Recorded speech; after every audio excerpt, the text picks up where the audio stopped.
وإذ واعدنا موسى 40 ليلة ثم اتخذتم العجل من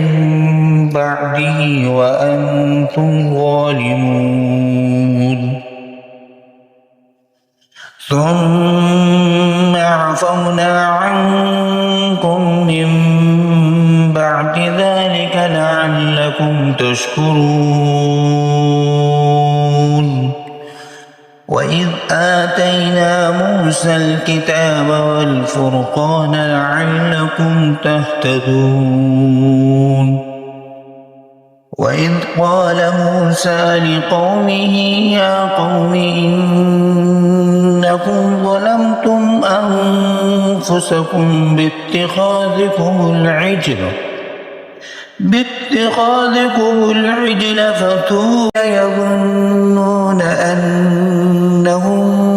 ملاقو ربهم وأنهم إليه راجعون يا بني إسرائيل اذكروا نعمتي التي أنعمت عليكم وأني فضلتكم على العالمين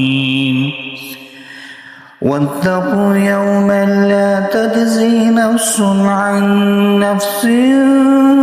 شيئا ولا يقبل منها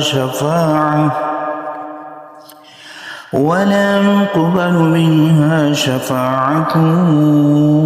ولا يؤخذ منها عدل ولا هم ينصرون يظنون أنهم ملاقو ربهم وأنهم إليه راجعون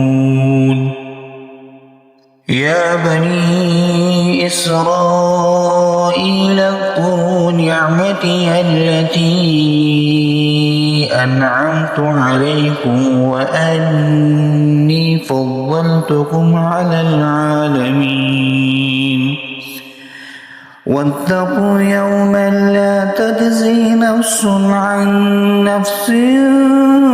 شيئا ولا يقبل منها شفاعة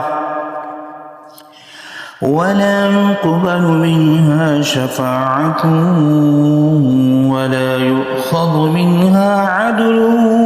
ولا هم ينصرون